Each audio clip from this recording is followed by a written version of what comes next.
A continuación, Noticiero Telesucesos. Clasificación A. Apto para todo público.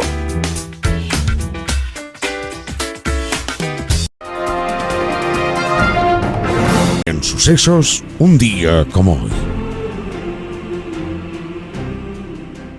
Un rey llamado Herodes decidió romper el matrimonio de su hermano y casarse con su esposa. La nueva mujer del rey era Herodías y tenía una hija llamada Salomé. Muy pronto, aquellos personajes encontraron las duras críticas de un joven llamado Juan. Juan era un muchacho de emociones extremas que para mortificar su cuerpo hacía penitencia en el desierto y criticó al rey y a su nueva esposa sin miedo por la represión. Resultado, Juan fue encarcelado, pero Herodías, la nueva esposa, deseaba la muerte del joven Juan y en el cumpleaños de su esposo encontró la oportunidad perfecta. Herodías pidió a su bella hija Salomé que bailara para el rey, y Salomé derrochó belleza y sensualidad, mostrando su cuerpo perfecto tras unas gasas transparentes. Herodes, enloquecido de pasión por su hijastra, le dijo que pidiera cualquier cosa para concedérsela. Salomé, entonces, presionada por su madre, pidió la cabeza de Juan, conocido como Juan el Bautista. Esta conocida historia fue convertida en una ópera famosa por un reconocido compositor llamado Richard Strauss. Esta ópera fue considerada obscena y blasfema, y la censura la retiró, pero esto hizo que aumentara el número de curiosos, y al final, la ópera se estrenó en más de 50 teatros en menos de 2 años. Richard Strauss, el compositor,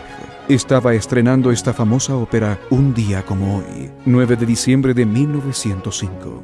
Y a través de su música y su historia, nos recuerda la fuerza inmensa del amor y de todas las pasiones que se agitan en nosotros, los seres humanos. En sucesos, un día como hoy.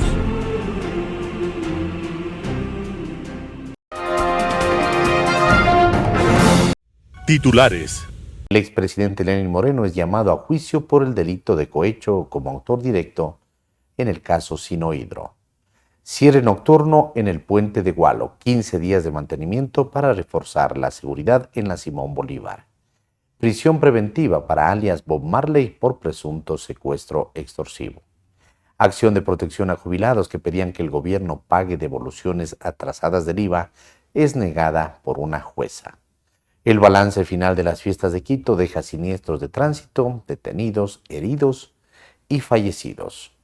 Helbir denuncia inseguridad jurídica en el caso del IES y se retira de Ecuador. Un noticiero pensado para usted porque se lo merece. Nos acercamos a la realidad desde diferentes perspectivas. Noticiero Telesucesos. Primera parte del Noticiero Telesucesos con las noticias más importantes del día.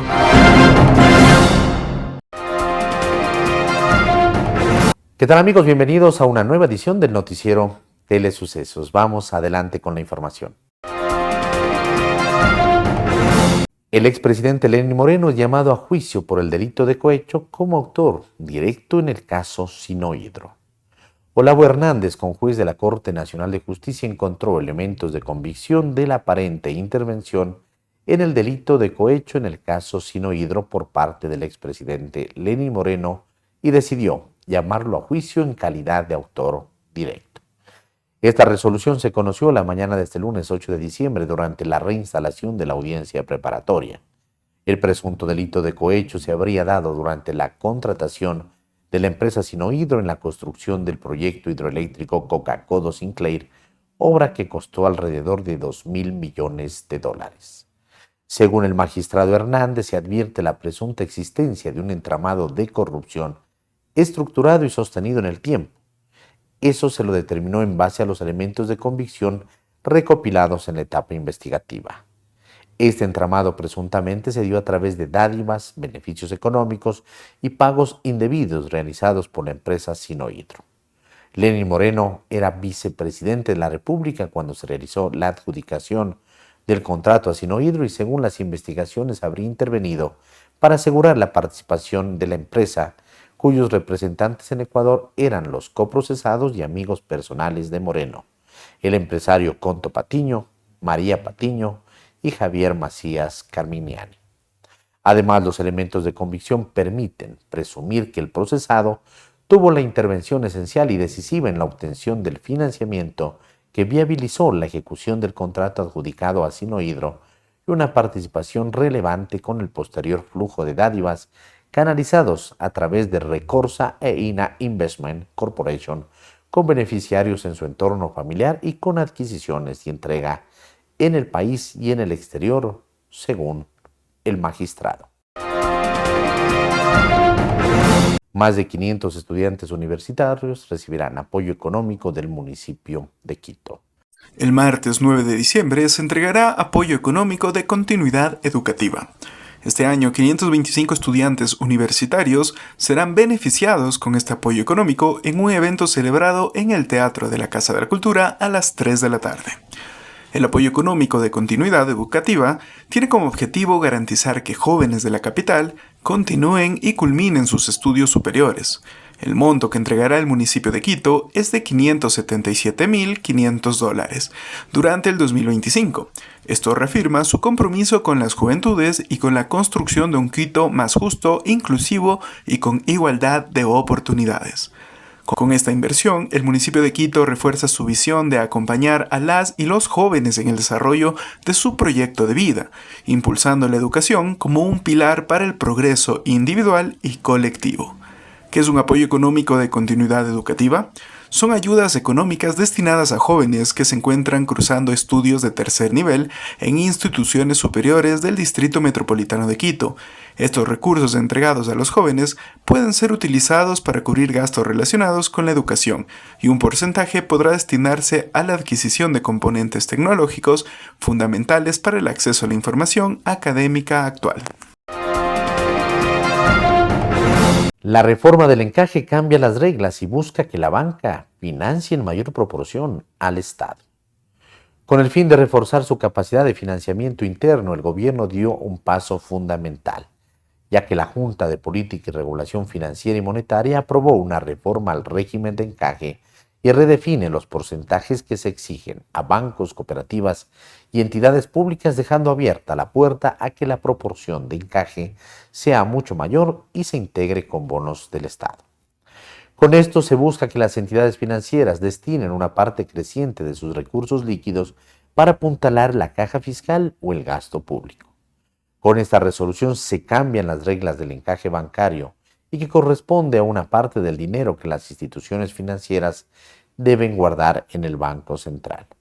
Ahora, en lugar de guardar todo ese dinero, las entidades podrán usar una mayor parte para la compra de bonos del Estado y a su vez conseguir financiamiento inmediato para cubrir gasto corriente o pagar otras deudas del sector público que no se puede mantener con los ingresos permanentes que vienen de los impuestos. Hasta hoy, los bancos y cooperativas podían usar bonos públicos hasta un máximo del 20% del encaje requerido, y con la reforma ese porcentaje puede pasar hasta un 45% con instrumentos de corto plazo, 360 días, emitidos por el ente rector, es decir, el Ministerio de Economía. Cierre nocturno en el puente de Gualo, 15 días de mantenimiento para reforzar la seguridad en la Simón Bolívar. El puente de Gualo en la avenida Simón Bolívar entra en mantenimiento nocturno desde el 8 de diciembre. Durante esta intervención se reemplazarán 8 juntas de dilatación, piezas que van entre los tramos del puente y que sirven para que las estructuras puedan moverse sin romperse. Es la primera vez que esta estructura recibe un reemplazo completo de sus juntas desde que fue construida.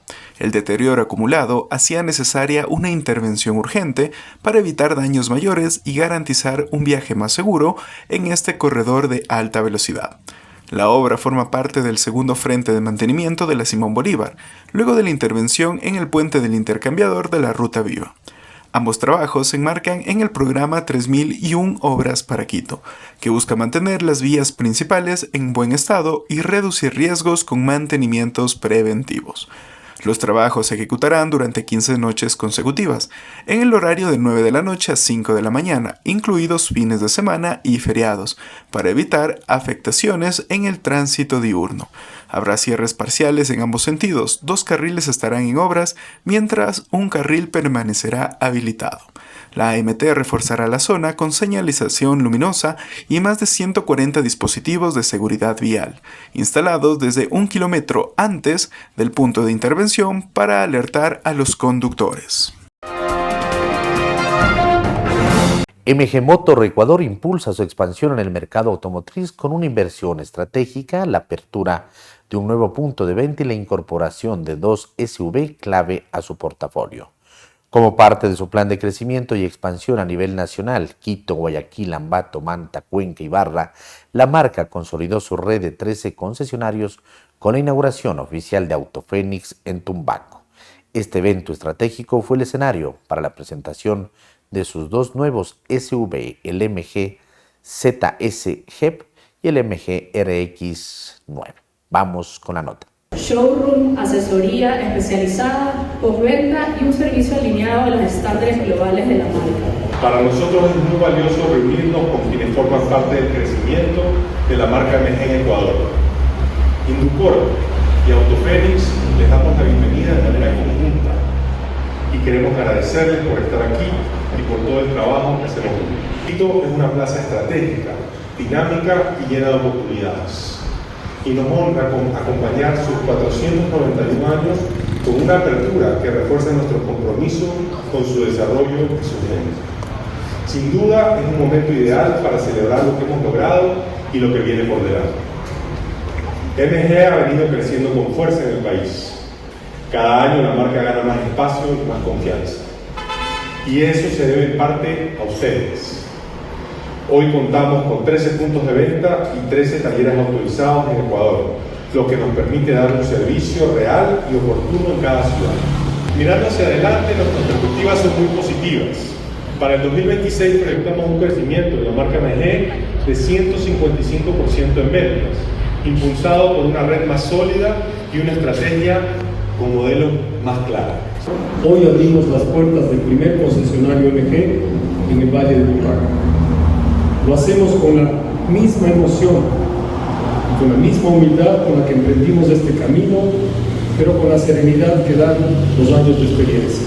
Estamos con Santiago Merchán, gerente comercial de MG. Santiago, ¿qué significa el lanzamiento de estos 2 nuevos vehículos aquí en Ecuador? El estreno además finalizando el 2025, pero sabemos que se adaptan además a lo que pide el mercado ecuatoriano. Sabes que primero, gracias por venir al evento. Estamos muy contentos por el lanzamiento de estos 2 vehículos y más que nada porque tenemos la posibilidad de acercar toda esta tecnología, confort, seguridad y beneficios que ya gozan en Europa a Ecuador, a precios sumamente asequibles, con calidad europea, con sistemas de seguridad enormes y con un ahorro de combustible espectacular. Estamos contentísimos de traer estos 2 nuevos grandes modelos de Ecuador.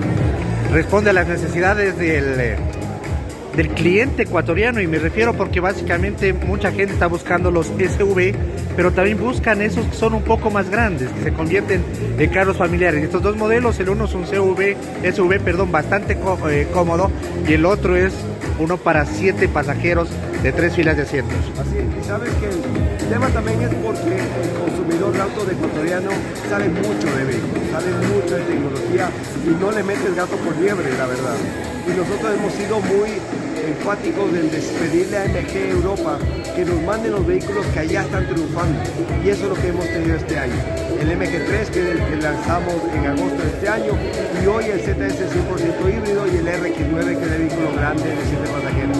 Y estos 2 vehículos llegan justamente a esos segmentos de vehículos de los clientes que quieren autos grandes, cómodos, tecnológicos, seguros y más que nada que ahorren mucho combustible.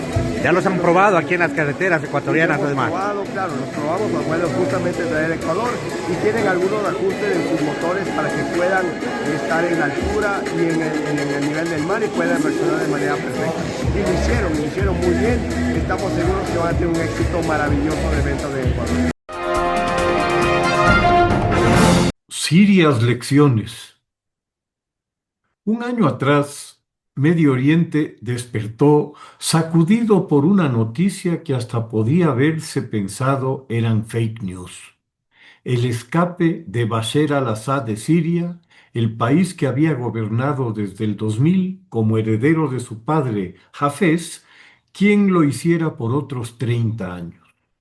El derrumbe del régimen coincidió con los golpes sufridos por sus aliados iraníes en su enfrentamiento con Israel, con la degradación de las capacidades de Hezbollah en Líbano, tras su descabezamiento en el episodio de los walkie-talkies y los buscapersonas, y las complicaciones de Rusia en su agresión a Ucrania. Estos eran los principales soportes del régimen, pues su ejército mal pagado y desmotivado no tenía ni el ánimo ni la capacidad para resistir a los rebeldes. Para colmo, dada la gravedad de la crisis económica de la economía siria, la producción de una peligrosa droga, el captagón, se volvió la principal fuente de divisas para Siria, estimada en $6.000 millones anuales, gerenciada por la familia Assad y su círculo íntimo militar, en el que intervenían hasta en la base buena parte de las Fuerzas Armadas, sea como contrabandistas para traficarlas a sus vecinos, sea en el microtráfico al interior del país. Con un salario de $30 mensuales, no sorprende la conducta adoptada por las tropas, pues con ese ingreso les alcanzaba apenas para sobrevivir 3 días al mes, a razón de $10 diarios para una familia de 4 o 5 personas.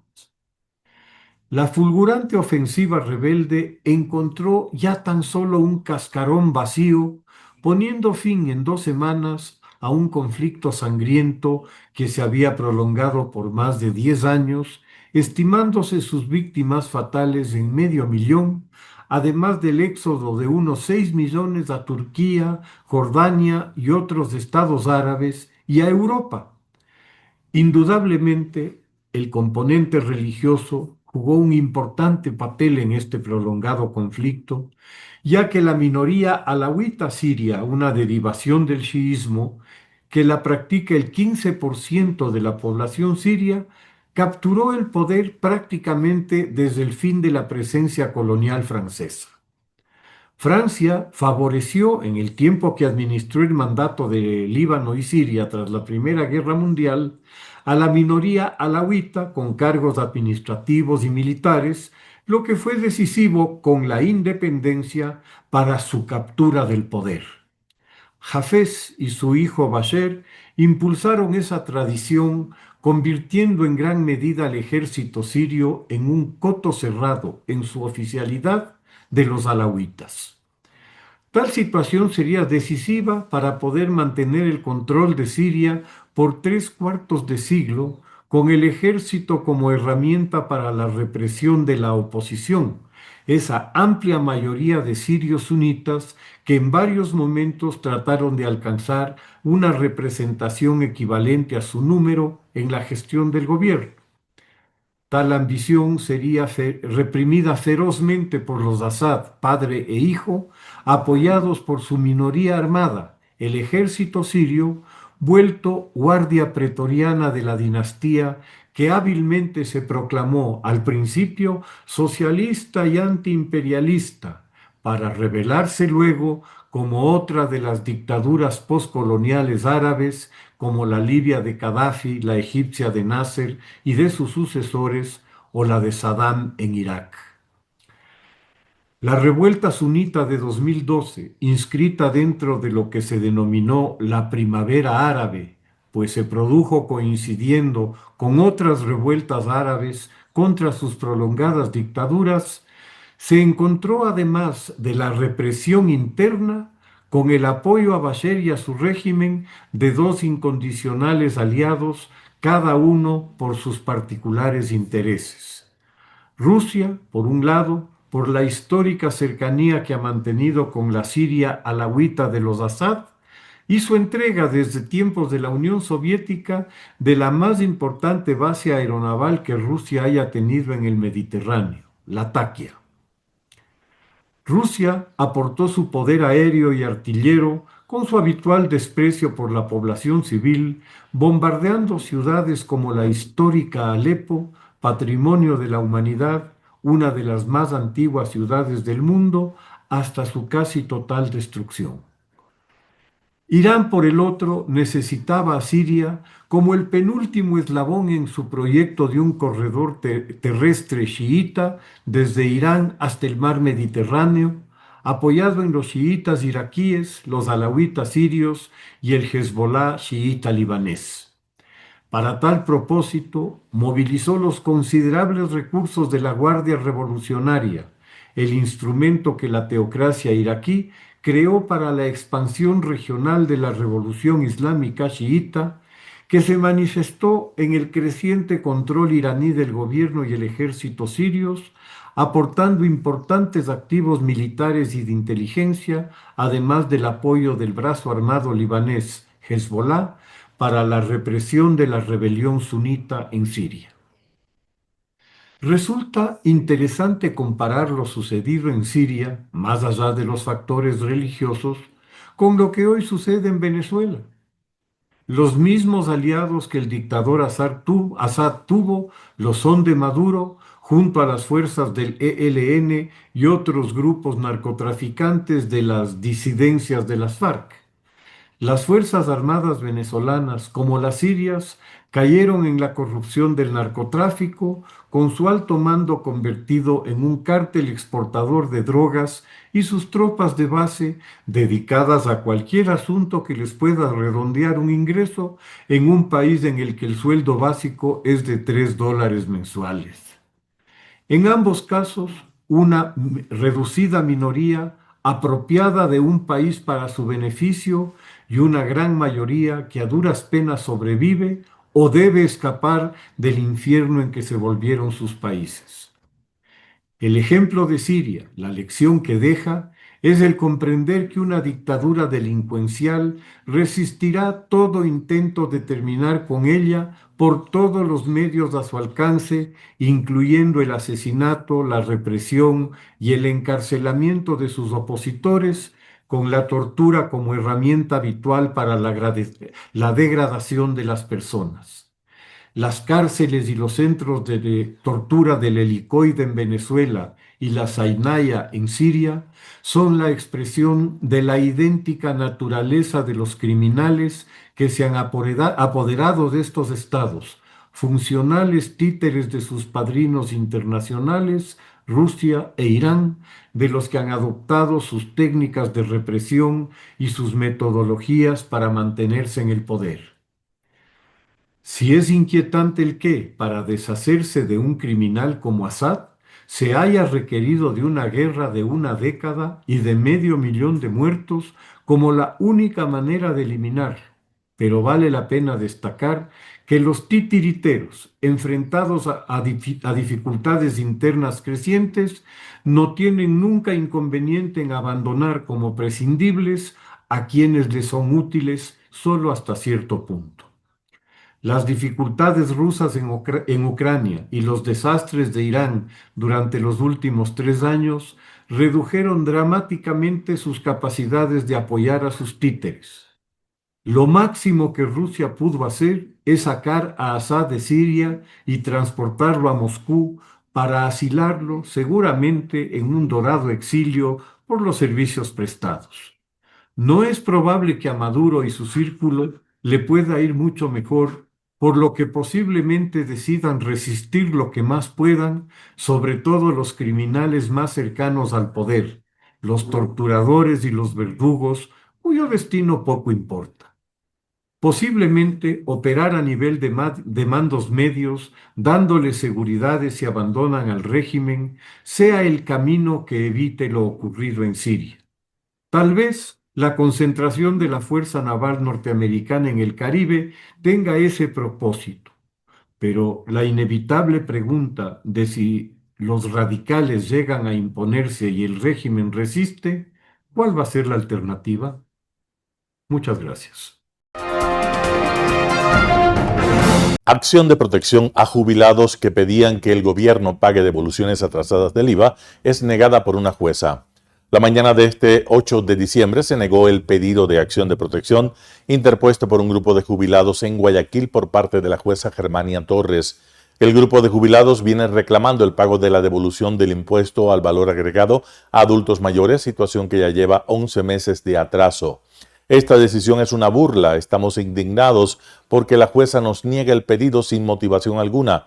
No se tomó ni 10 minutos en esta audiencia, simplemente nos dijo que no hay vulneración de derecho alguno, manifestó al finalizar la audiencia Harry Valareso, procurador del grupo de jubilados que presentaron la acción de protección en septiembre del 2025. Valareso añadió que cuando se realizó la audiencia de primera instancia el pasado 21 de noviembre, los representantes del Servicio de Rentas Internas y el Ministerio de Finanzas solo se defendieron mostrando cifras de cuántos trámites han resuelto. Ellos no justificaron por qué, si la recaudación está creciendo, no pagan a los jubilados, a las personas con discapacidad. El dinero que pagamos de IVA está entrando a la cuenta del Tesoro Nacional, pero lo están usando en otras prioridades, acotó. La petición del grupo de jubilados iba en el sentido de que se pague lo atrasado por parte del gobierno en un plazo de hasta 48 horas. Por su parte, el abogado del grupo, Jorge Iturburu, declaró que se va a apelar esta primera sentencia de inmediato. En un par de días deberían notificar por escrito la sentencia y de inmediato vamos a apelar porque esto es una injusticia tremenda para los adultos mayores, manifestó. El balance final de las fiestas de Quito deja siniestros de tránsito, detenidos, heridos y fallecidos. La Agencia Metropolitana de Tránsito reportó que las fiestas de Quito 2025 dejaron un total de 1.607 sancionados, 38 conductores aprehendidos por estado etílico, 142 vehículos ingresados a los centros de retención vehicular y 5.920 unidades verificadas en terminales. De ese total, 620 quedaron suspendidas. Además, la entidad contabilizó 52 siniestros, 33 lesionados y 5 fallecidos durante el periodo festivo. Solo en la noche del 4 de diciembre se dieron 20 detenciones por conducción en estado etílico. El mismo 4 de diciembre, una chiva que se desplazaba por la avenida 10 de agosto y Naciones Unidas perdió la plataforma en la que viajaban los pasajeros, cayendo sobre la vía y dejando a 8 personas afectadas. 2 de ellas tuvieron que ser ingresadas a una casa de salud. Según la Agencia Metropolitana de Control, la unidad operaba sin permisos. El conductor quedó detenido y la Agencia Metropolitana de Tránsito presentará una denuncia. En cambio, la noche del viernes 5 de diciembre, otra chiva registró un incendio en la avenida Amazonas durante un recorrido. La Policía Nacional evacuó a los pasajeros y el cuerpo de bomberos controló las llamas. Ventajosamente no se reportaron heridos.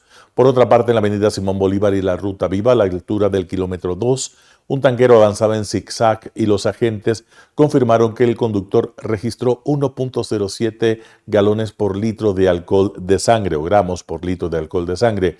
Esta unidad transportaba 6.000 galones de combustible, 4.000 de gasolina extra y 2.000 de diésel. El conductor quedó detenido y enfrenta 90 días de prisión y la pérdida de 30 puntos en su licencia de conducir. Helbirth denuncia inseguridad jurídica en el caso del IES y se retira de Ecuador. La startup estadounidense Helbirth, fundada en 2021, confirmó que no continuará sus operaciones en Ecuador y que no ha suscrito ningún contrato con el Estado para proveer servicios tecnológicos al Instituto Ecuatoriano de Seguridad Social. En un documento interno al que accedió Primicias el 8 de diciembre de 2025, la compañía ratificó que no existe adjudicación formal ni compromiso de recursos públicos y calificó como especulación la cifra de $37 millones que ya, según indicaban, había recibido un pago hasta el momento. Helbirth explicó que su participación en el país se limitó a un acuerdo comercial con la Corporación Nacional de Telecomunicaciones, CNT, en julio de 2025, bajo el cual se desarrolló una aplicación piloto disponible temporalmente en App Store y Google Play. La herramienta fue utilizada por ciudadanos y hospitales, pero retirada posteriormente por el gobierno por razones administrativas y financieras, no por fallas tecnológicas, según aclararon. En su pronunciamiento, Helbirth manifestó su preocupación por la falta de seguridad jurídica en Ecuador, señalando que en las últimas semanas no se ha distinguido adecuadamente entre el acuerdo comercial con CNT y el proceso aún no formalizado con el IES. Según la compañía, se ha generado una narrativa de escándalo sin bases documentales sólidas, lo que ha alimentado especulaciones y cuestionamientos públicos. Andrés Campaña, concejal metropolitano de Quito, estuvo en Radio Sucesos. Habla acerca de la responsabilidad administrativa a los funcionarios del Metro de Quito. Vamos con la nota. El Metro de Quito es la mayor obra de modernidad que tenemos en la ciudad y en el país. Y también es la mayor inversión que se ha realizado. Estamos hablando de una inversión de más de 2.100 millones de dólares que salieron de los bolsillos absolutamente de todas las familias quiteñas. Y en ese sentido, nuestra responsabilidad es cuidar el Metro de Quito, esta obra tan emblemática. Durante más de 2 años, y ustedes han tenido la gentileza de abrirnos las puertas y los micrófonos de este medio de comunicación para informar sobre algunas preocupaciones que hemos tenido. Una de ellas, por ejemplo, el contrato de mantenimiento. Por ejemplo. Los contratos de mantenimiento, que hasta el día de hoy no existen. O también otro de ellos, por ejemplo, la evasión de los procesos de contratación pública, es decir, procesos de contratación pública que se los hace totalmente al margen de la ley. Y esto no solamente que pasa aquí en el Metro de Quito, lastimosamente ha sido un patrón. Yo conozco que en los próximos días, y aquí les voy a dejar un tema que va a producir también mucho debate, en los próximos días también va a salir los resultados del examen especial que asimismo solicité sobre la adquisición de los 60 trolebuses. Y seguramente van a pronunciarse la Contraloría en el mismo sentido del examen especial que acaba de publicarlo el día jueves de la semana pasada. ¿Qué dice este examen especial? Este examen especial es entre el periodo 1 de febrero del 2020 al periodo 31 de diciembre del 2024. Es decir, atraviesa por 3 administraciones municipales y encuentra 5 elementos. Uno de ellos es que existe discrepancias entre las obras que se ejecutaron y las obras que se cobraron. Ese es un primer elemento en relación a las 15 estaciones de Metro de Quito. Un segundo elemento señala que existen equipos que llegaron y que no cumplían el 100% de las expectativas que tenía una vez que se adquirieron. Por ejemplo, el caso específico del inversor de tracción, que es el aparato que permite convertir la energía eléctrica en la energía que va a permitir mover a los trenes. Otro elemento es que el inventario que tiene Metro de Quito no responde a la totalidad de los bienes que existen en esta empresa metropolitana. ¿Y eso es decir, cómo así? Existen problemas, se adquirieron, por ejemplo, equipos, se adquirieron repuestos, pero ellos no han sido inventariados, no constan en los registros, lo cual genera un problema de carácter contable. Pero las 2 más importantes observaciones corresponden precisamente a esta administración municipal. La primera de ellas es que ratifican de que hubo trenes que estuvieron dañados durante varios meses, como el caso de la unidad tractiva 16, y determina que el daño de la unidad tractiva 16 hasta el 31 de diciembre del 2024, que es la fecha en la que se hace el corte del examen especial, ha producido perjuicios a la ciudad de $500,000 por su no funcionamiento. Insisto, este es un tema hasta el 31 de diciembre del 2024. Seguramente el perjuicio es mayor porque la unidad tractiva 16 comenzó a funcionar más o menos a mediados de 2025. Más grave aún, la más importante de todos ellos, señala que existe una evasión de los procesos de contratación pública. Nosotros, para que conozca la ciudadanía, teníamos un contrato para la construcción de la obra del Metro de Quito. Así es. Entonces, en su momento, esto en la administración Guarderas, se vieron en la necesidad de contratar los seguros para los trenes del Metro de Quito. Y para no hacer todo el proceso que significa la ley del Sistema Nacional de Contratación Pública, lo que decidieron es ampliar el contrato con el constructor de la obra de Metro de Quito, para que el constructor de la obra de Metro de Quito contrate los seguros de los trenes. Y de esa forma no pasó por el proceso del Sistema Nacional de Contratación Pública, lo que significó para la ciudad una pérdida, un perjuicio de $1.8 millones. Luego se utilizó la misma figura para contratar el mantenimiento, eso ya en la administración Muñoz Parra, para contratar los mantenimientos de los 18 trenes del Metro de Quito. También bajo la misma figura en la cual no pasó por el Sistema Nacional de Contratación Pública y finalmente también con un perjuicio para la ciudad de $800,000. Entonces, esto no solamente que acarrea responsabilidades civiles, administrativas, sino que incluso la Contraloría ha determinado que existen indicios de responsabilidad penal. Eso significa que ha remitido el examen especial a la Fiscalía General del Estado para que inicie el proceso judicial por peculado que es sancionado con una pena privativa de la libertad entre 10 y 13 años. Eso da cuenta de la gravedad del problema al cual están involucrados las varias autoridades, los varios responsables de esta obra tan importante como el Metro de Quito.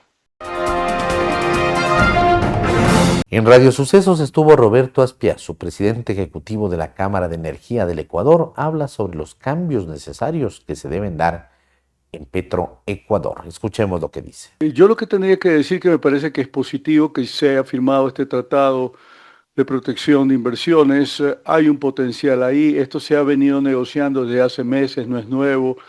El primer ministro de Emiratos estuvo hace pocos meses visitando Ecuador. Es decir, todo esto ha sido un proceso en donde yo diría que el principal interés está radicado por el lado de los cataríes en apuntar a proyectos de soberanía alimentaria, desarrollando proyectos en Ecuador que permitan suministrarles directamente distintos productos a buen precio, de manera tal de que tengan seguridad que van a tener una oferta suficiente a precio conveniente.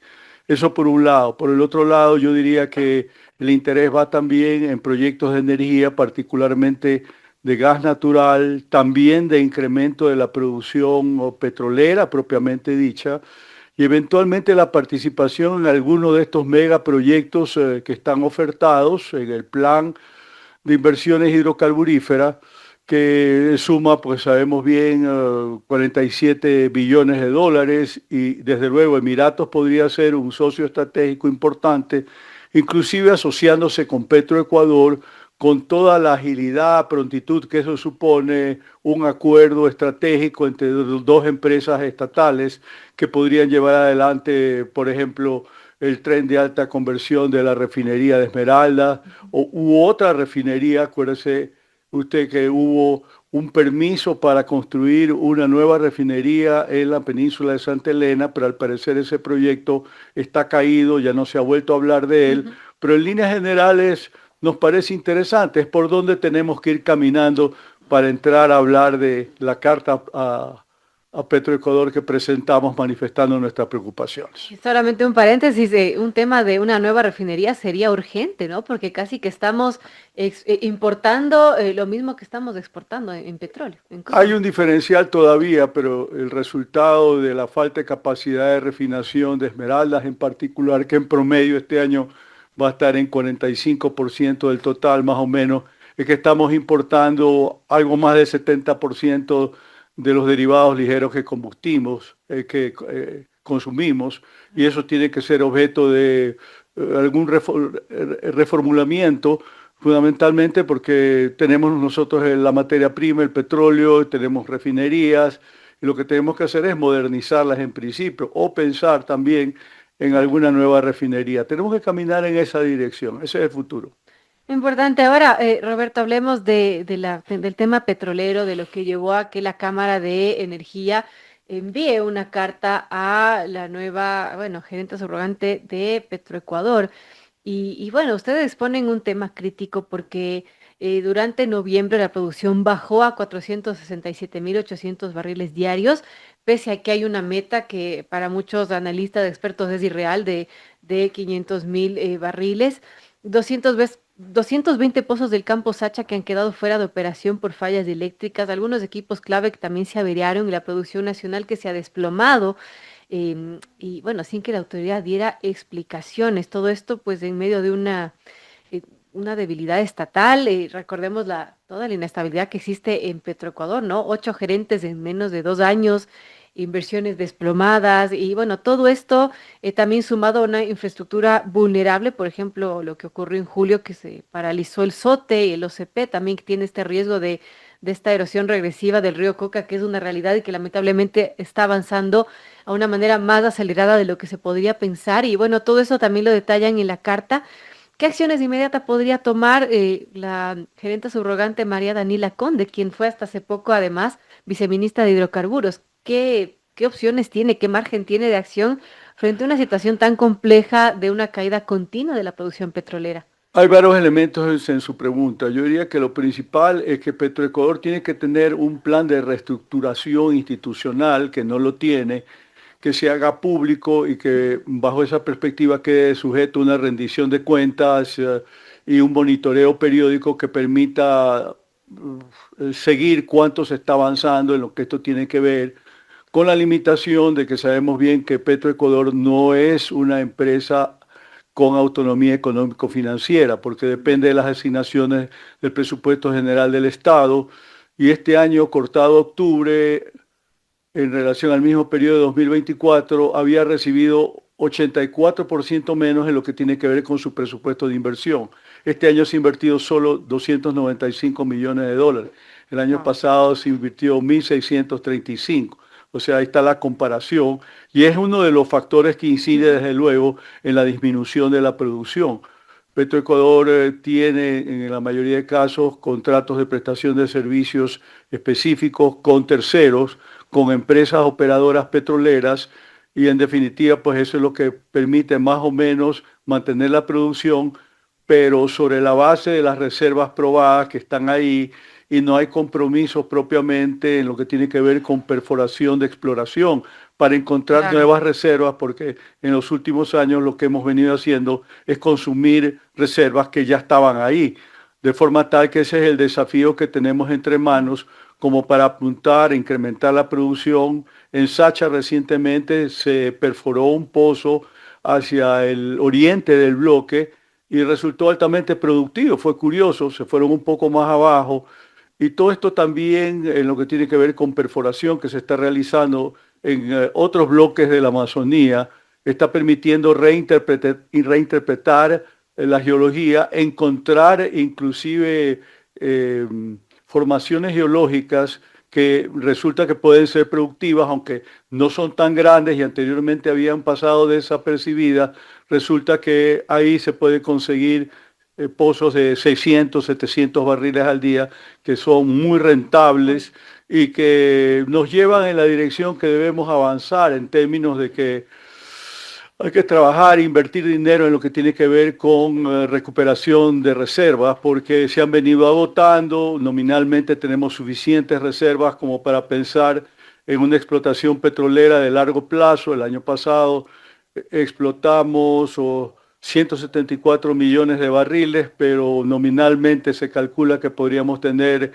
8.200 millones de barriles en reservas todavía recuperables y también desde luego trabajar en la línea de mejorar la recuperación, hacer recuperación secundaria, porque nosotros estamos en promedios de recuperación de esas reservas de 0.17, cuando en otros países están en recuperaciones hasta de 0.40. Entonces, ahí hay algunos elementos de juicio por donde tenemos que caminar, pero desde luego, sacar esos barriles siempre es un poco más costoso. El precio del barril ha bajado a $55 por promediar un monto. Y bueno, eso nos pone en apuros porque estamos con costos promedios de poco más de $27 el barril, dependiendo de los distintos campos. En el programa Impacto Informativo estuvo Valentina Zárate, excontralora general del Estado, y habla acerca de las investigaciones en Progen, Austral y Petroecuador. Escuchemos qué es lo que opina. Mire, el proceso de Contraloría es un proceso bastante técnico, un proceso basado en evidencia documental, lo que hace que muchas veces sea largo y hasta en ciertas ocasiones engorroso. Las acciones de control de Contraloría pueden iniciarse por dos vías, ya sea porque se planificó para ese año hacer ciertas auditorías o por lo que se conoce como imprevistos. ¿Qué quiere decir eso? que aún sin estar planificada una acción de control, la máxima autoridad puede disponer el inicio de un examen especial si es que hay indicios de que en alguna institución del Estado hay alguna especie de irregularidad o algo que llame la atención. Es así como se activa la labor de Contraloría. Según la ley orgánica, Contraloría tiene el plazo de 180 días para aprobar un informe y ese sería el techo en el cual puede desenvolverse. Como le decía en un inicio, es un proceso bastante regulado y reglamentado y por lo tanto a veces es o puede ser incomprendida la labor de control por los tiempos en los que se tiene que manejar. Lo que está señalando, como le decía, a modo de descargo el municipio de Quito, es que la Contraloría no se ha internado dentro del trabajo del Metro de Quito. Esto sugiere pensar una suerte de especialización de los técnicos de la Contraloría. Pero bueno, en el Estado como tal hay miles de tareas, de actividades. Le pregunto a usted que ha estado ahí, ¿acaso también en la Contraloría se contempla la diversidad de actividades y de tareas de los funcionarios estatales o cómo es el modo de trabajo? Lo que señala usted, Edgar, es lo correcto y así debería ser un trabajo objetivo y transparente de Contraloría. Porque le doy un ejemplo. Digamos que Contraloría dispone a hacer una auditoría en algún sector estratégico, en un sector minero, que tiene disposiciones, que tiene ciertas regulaciones tan específicas, pero además técnicas. Necesita Contraloría no solamente un auditor contable que haga un análisis de entre el debe y haber, un arqueo de caja, sino verdaderos especialistas que dominen la materia técnica. ¿Qué es lo que pasa? Sí, en algunas auditorías se cuenta, en efecto, con este apoyo técnico, pero en otras no. Yo le cuento qué es lo que dice la norma. La norma de Contraloría, la ley orgánica, dice que en casos específicos de auditorías tan especializadas, la Contraloría podría inclusive contratar externamente o contar con el apoyo de este tipo de técnicos, lo cual, si usted me lo pregunta, no me parece mal, porque de lo contrario, los informes podrían estar viciados o con criterios que no corresponden a la realidad. Como se dice coloquialmente, zapatero a tu zapato. Y si te van a investigar, tendría que investigarte alguien que esté en la misma capacidad, con la misma formación y en la misma área técnica y de experiencia del ámbito que se va a fiscalizar precisamente. Este comunicado de la Contraloría dice que en los contratos de servicios de seguros para los 18 trenes del metro, así como para su mantenimiento preventivo y correctivo y el de los vehículos auxiliares, se evadieron los procedimientos de contratación pública. Bueno, aquí no necesita peritos, no necesita estos asesores externos, porque generalmente, y le pregunto a usted, la experta, la Contraloría lo que estudia es la contratación. Ahora, claro, no es única. En los organismos seccionales me imagino que habrán sus particularidades. Y en términos de eso, supongo, nuevamente le pregunto a usted, es que se refiere a la investigación de la Contraloría. Claro, Edgar, en efecto, para entender cuál es el alcance de Contraloría, tenemos que irnos a la orden de trabajo. La orden de trabajo es el documento por el cual se determina iniciar una acción de control. Y en este documento se detalla el alcance, el periodo y quiénes son los funcionarios que van a practicar una auditoría. ¿Qué quiere decir el alcance?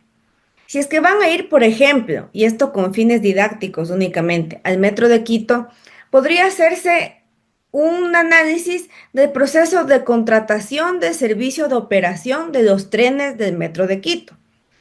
O se podría hacer una auditoría a la construcción del Metro de Quito. En estos dos ejemplos que yo le pongo, el enfoque sería diferente. Para un caso, sí, efectivamente, se necesitarían expertos en contratación pública para ver cómo fue el proceso precontractual y de ejecución del contrato de operación de los trenes. Y en el segundo ejemplo que pongo en esta tarde, necesitarían ingenieros civiles, por ejemplo, para ver la calidad de la obra civil. Todo depende entonces del alcance del estudio de Contraloría. Ahora, es verdad lo que usted señala también. Muchos de los informes de auditoría que son impugnados en los tribunales de lo contencioso administrativo tienen esta observación, que las personas que fueron a revisar no tenían la suficiente preparación técnica para hacer ese tipo de revisiones. Mire, yo le pongo otro ejemplo aquí para que nos comprenda la audiencia que nos escucha. Muchas veces, cuando hay indicios de responsabilidad penal que son remitidos a la Fiscalía, pues esta es la institución que tiene la función privativa de investigar en este campo, hay peritos privados. Los abogados defensores en estas áreas contratan peritos para rebatir los criterios de los auditores de Contraloría. Y esto a modo de ejemplo y para fines didácticos, es interesante ver cómo cambia la mirada de un perito y la de un auditor. Y ahí se ve cómo de un mismo hecho puede haber dos enfoques técnicos y dos conclusiones completamente distintas.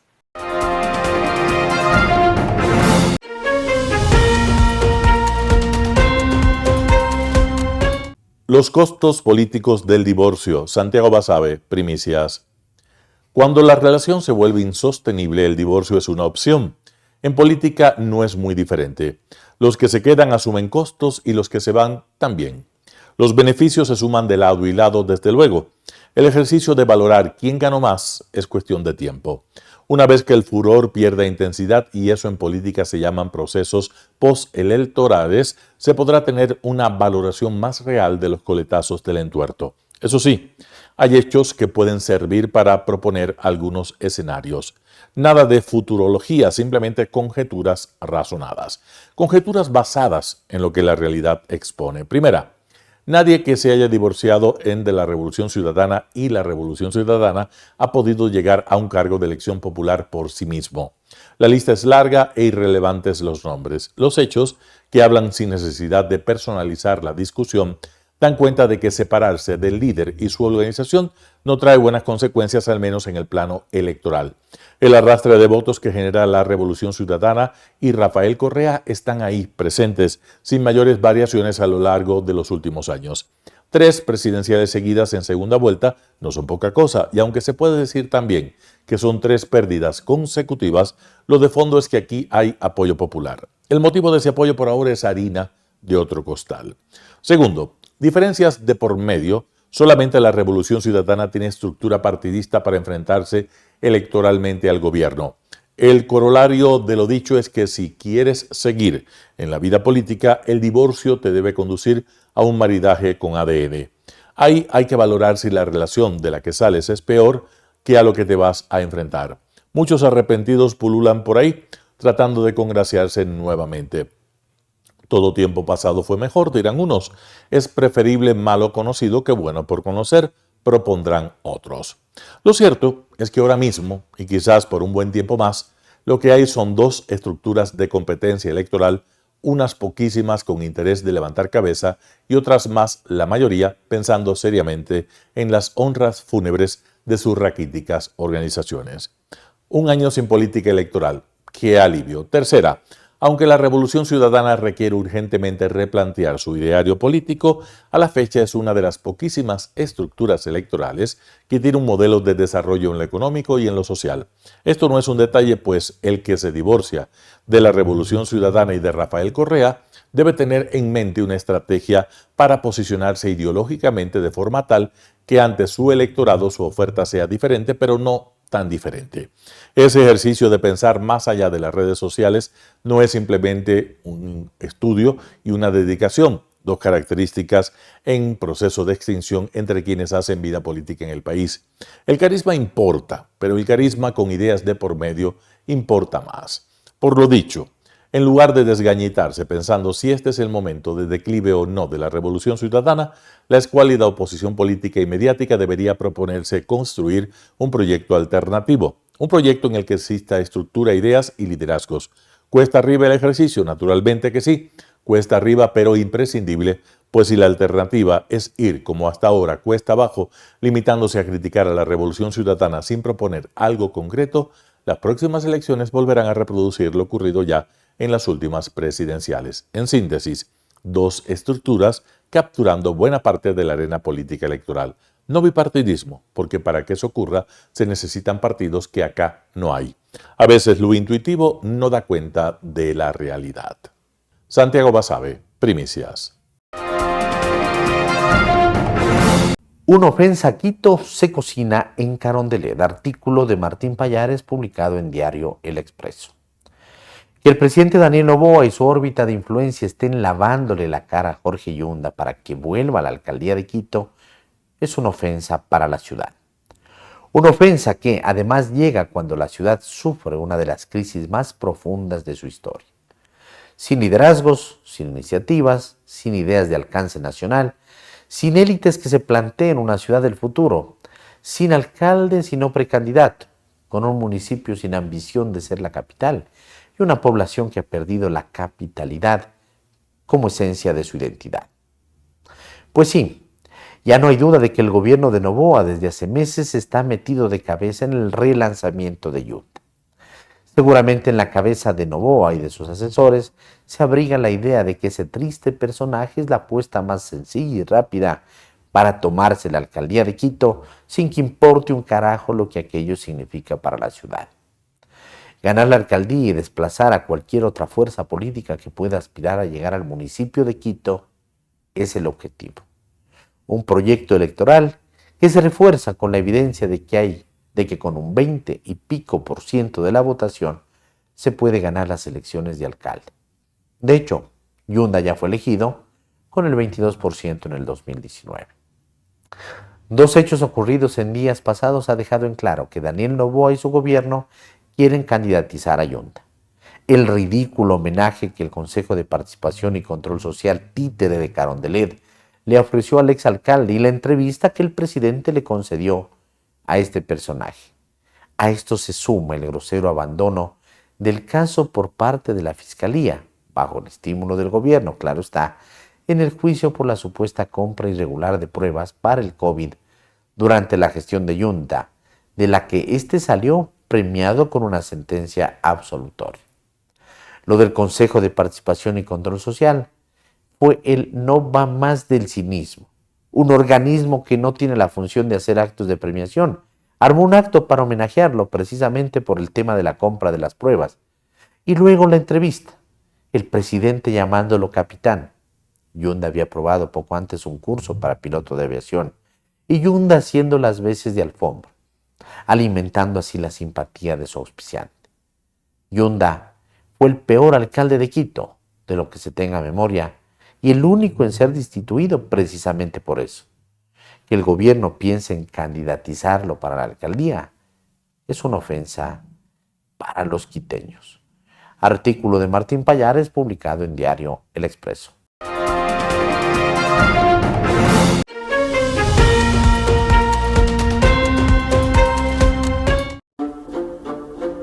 El fin de semana se produjo un nuevo enfrentamiento entre la Unión Europea y Elon Musk, quien afirma que la UE debería ser desmantelada.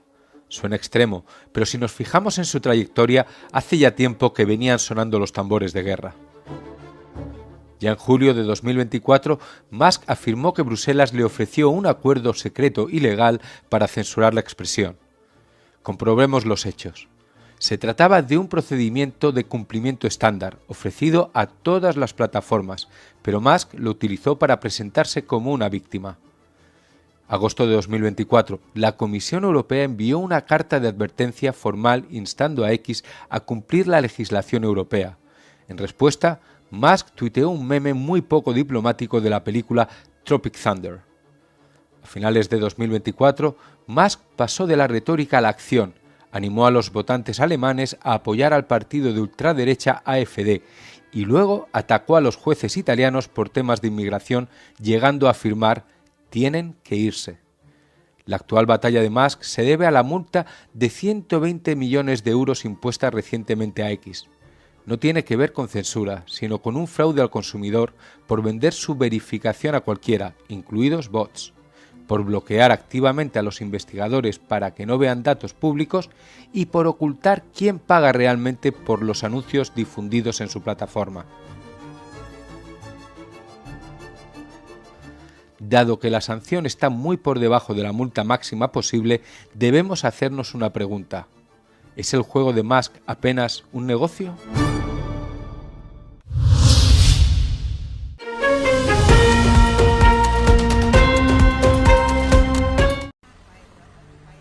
Tailandia ha lanzado nuevos ataques a lo largo de su frontera con Camboya. Se han registrado decenas de heridos y el Ministerio de Defensa tailandés afirma que más de 35.000 personas han abandonado las zonas próximas a la frontera para alojarse con familiares en otros lugares en busca de refugio. Por su parte, el ministro de Información de Camboya declaró que varios pueblos fronterizos han sido evacuados. Ambas partes se acusan mutuamente de violar el acuerdo de alto el fuego respaldado por Estados Unidos y alcanzado tras el estallido de las hostilidades en julio.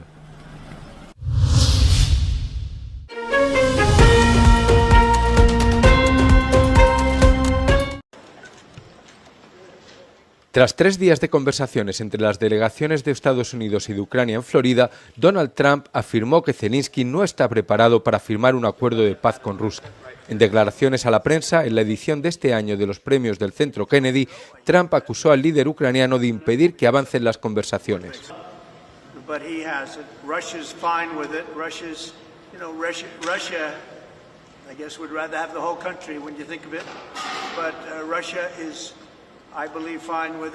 Sin embargo, el presidente ruso Vladimir Putin no ha expresado públicamente su aprobación al plan de la Casa Blanca.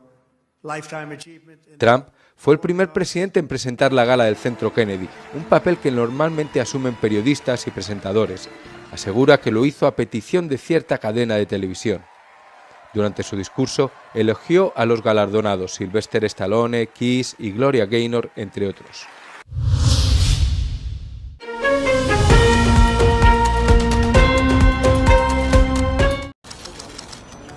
Hong Kong celebra sus primeras elecciones tras la tragedia desatada en un bloque de viviendas al norte de los Territorios Nuevos, donde murieron 159 personas.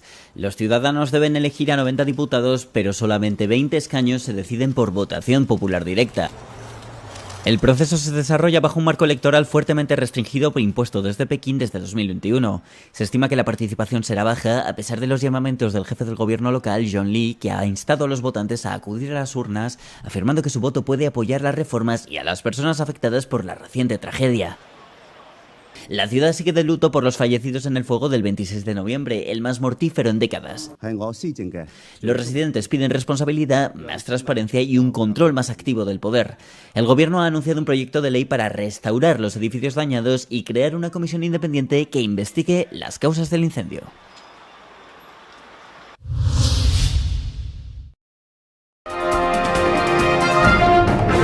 Gracias amigos por acompañarnos el día de hoy. Nos vemos en una próxima ocasión aquí en el noticiero Telesucesos. Que pasen bien.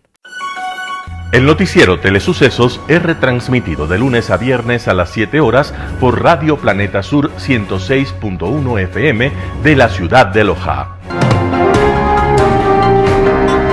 Noticiero Telesucesos. Las opiniones vertidas en este espacio por la producción y dirección del programa son de exclusiva responsabilidad de sus autores y de quienes intervienen en ellos.